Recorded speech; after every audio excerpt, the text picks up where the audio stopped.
Welcome to the 3 Degrees of Freedom podcast, where we explore lifestyle engineering with our expert guests to bring you in alignment with your own 3 degrees of freedom, location, time, and financial independence. Hey everyone, welcome back to another in-between episode. Today, I wanted to talk a little bit about a concept that I've been picking up from 10x is better than 2x. And you've been noticing a theme probably with all of these in-between episodes that I keep bringing you content from that book. It's just because that it's so rich. And so I recommend that you go out there and go buy it. But what I want to talk about today is called Kronos and Kairos. Now, these two are Greek words, and Chronos is meant to be quantitative time, where Kairos is supposed to be qualitative time. And I'll get into the importance in this in just a little minute, but I just hope that you stick with me on this because it really is important to look at how time is experienced in two different ways. You can look at it in a chronological way, or you can look at it in a qualitative way, or impact, right? Like moments worth living, right? So as I was talking about before, Kronos is quantitative, which means you can count it by seconds, and Kairos is more qualitative. It's the quality. It's the experience or the magnitude of the quality from moment to moment. Kronos is sequential, and Kairos is very subjective. Kronos measures time, and Kairos measures individual moments. And Kronos is very objective, and Kairos is super experiential. So what I wanted to kind of do, just to make sure that you guys understand what this is and why it's so important, is that you can actually live a full life with tons and tons of experiences. Like take Leonardo da Vinci, for instance.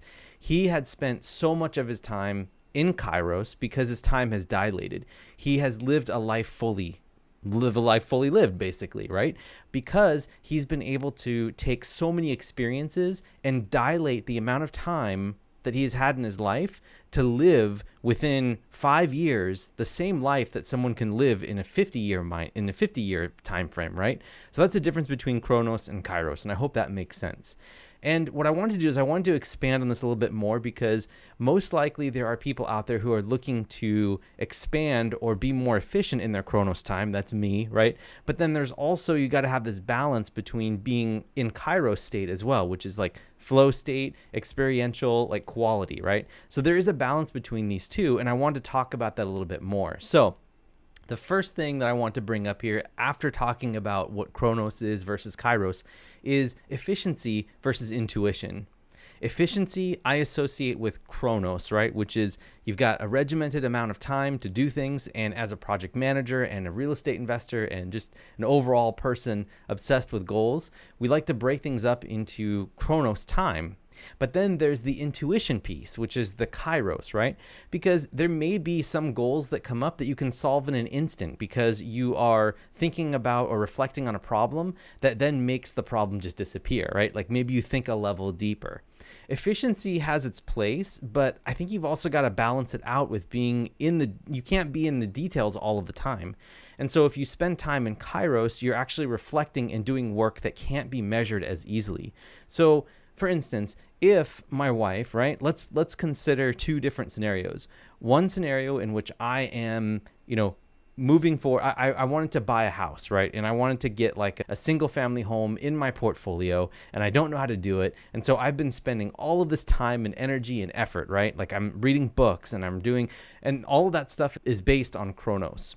What if my wife could come to me and say, hey, my uncle wants to buy a property and he has the money and he has done this before. He just needs you to do certain XYZ things, right?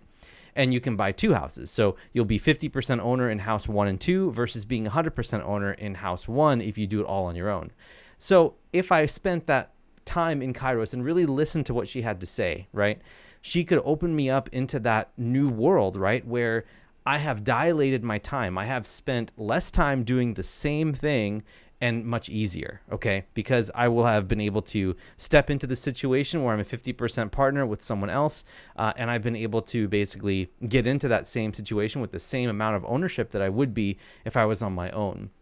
So there's this balance between efficiency and intuition. I'm not saying that there is times where Kronos is not worth it at all, because that is not the case. Absolutely not. if you have the ability to use Chronos time to execute on the things that you needed to do from your flashes of intuition in Kairos, that is the best balance, right, between having those two. It's another example is, let's say that you're working a 9 to 5 and you realize that, oh my gosh, I cannot just depend on my 9 to 5 because people are getting laid off right around me. And if I do that, what am I going to do? I don't have any other skills. I'd have to go find another job in a down market. What am I going to do, right?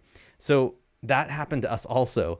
And I think realizing that diversification away from just the job was one moment of Kairos for me where I realized I have to do something that kicks off a chain of events that would be in Chronos time where I would have to manage and actually do something, right?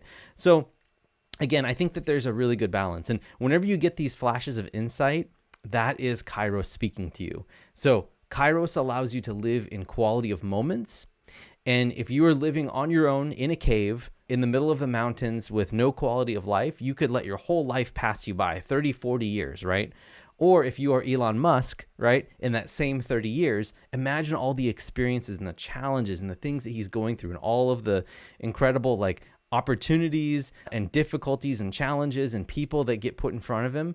He's living a life that most normal people wouldn't be able to live in 300 years, right? With all the stuff that he's doing. So I just wanted to put that out there. There's a difference between Kairos, Chronos, and efficiency and intuition. I think what you have to do also is be aware of a balance. It boils down to how well you feel in this balance, because everyone craves a certain amount of Chronos and a certain amount of Kairos.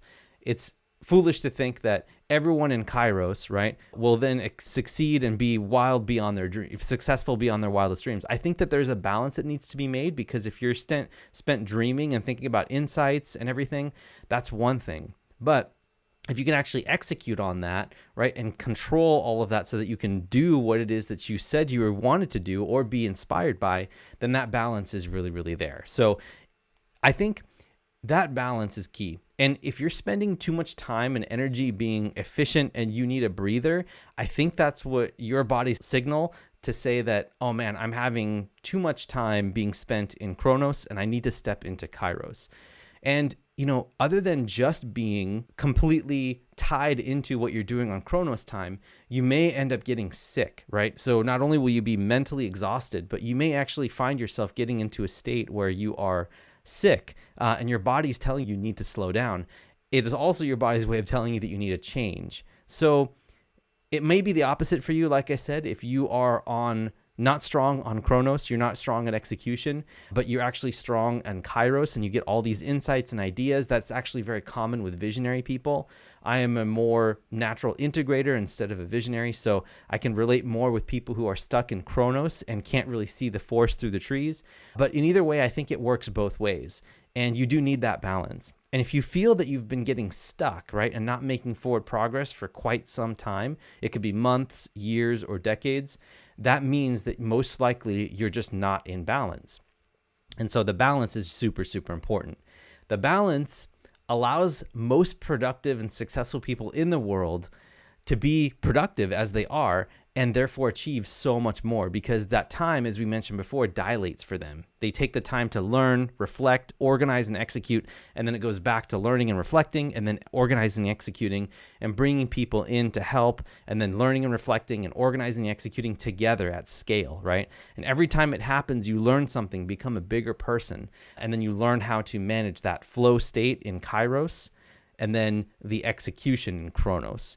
This is exactly what happened also when I left my full-time work. Thanks to my wife, Sophie, she snapped me out of my Chronos saying, oh my God, I've got to keep working and saving up as much money as I can to be able to get, as many properties as I can. But that wasn't exactly true, because I have felt that every time I left my full-time, or every time I went into a situation where I was uncomfortable, I always had the ability and the foresight to land on my feet. It was very stressful and I made it work, but I owed it to myself to give myself a shot, right? To spend 2, 3, 4, 5 years to do something that I created on my own. And that's all thanks to my wife, Sophie, for giving me the insight that I need to be away from just grinding away at the job and trying something different. And I've learned so much from that experience. I've reflected, I've learned, and then I've taken that to execute it, and now organizing and getting a team involved and everything. So it really is important to balance both of those things out.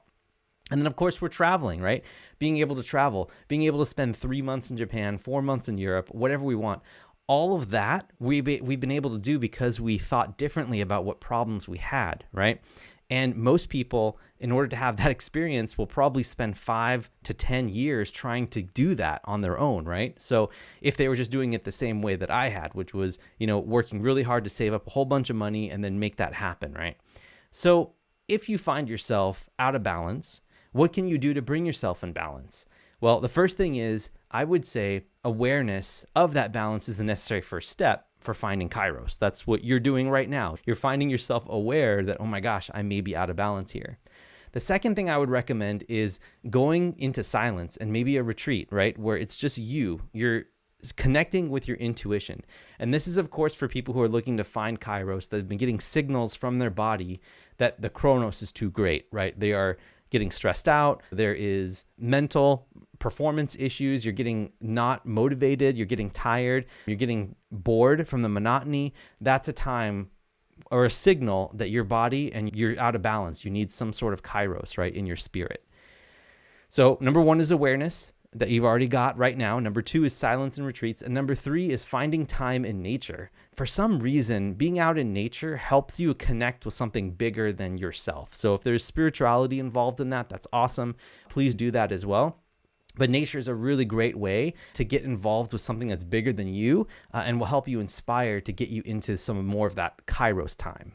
And then number 4 is getting involved in groups who are experts at both, right? At both Kairos and Chronos. That's for people who are looking for both Kairos and Chronos, right? Who are looking to be more organized and more streamlined and efficient. And then there's people that are looking for more inspiration and people that have been there and done that, right? Things that people could point out for you and help you dilate your time, right?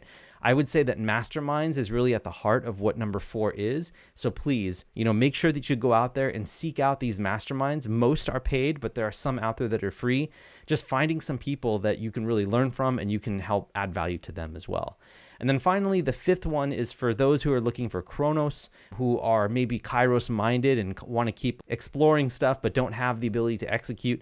I think that there are tons of tools out there to help you on this: goal setting, efficiency tools, automation, time tracking and time logging, getting a team member involved to help you with all of that. There's tons and tons of tools for that. And people that have a problem with being in Kairos too much is a gift. It's a very rare thing. And so I'm really, if you're out there and you have Kairos problem and you're looking for a Chronos solution, let me know, because I do want to talk with you about how you've got in that state, because it's super, super cool. So anyways, I want to go ahead and end this in-between episode right now, because I think we covered a lot of ground. But just to recap, calendar time versus time experienced, right? Efficiency versus to intuition. And then awareness of what that balance is, what the balance does for us, right? In dilating time and making sure that you're learning and reflecting and then organizing, executing. And then the 5th piece, which is how to bring yourself in balance. That includes awareness that you're doing right now, silence and retreats, finding time in nature, getting involved in masterminds or groups that are expert at both, and then goal setting, efficiency tools, and all of those things that can help you be more efficient to track towards your goals.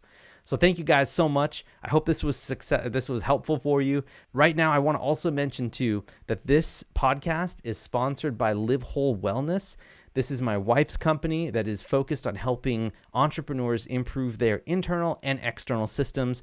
If you're interested in learning more about this, please go to LiveWholeU or livewhole.com, and there's tons of out there for you to start getting acquainted with what wellness means for you and how you can use your wellness to help boost or amplify your performance. So anyway, thank you guys so much for listening. Wherever you're listening to this podcast, please also go in, like, subscribe, and comment wherever you see it, because then more people will be able to get to this great information.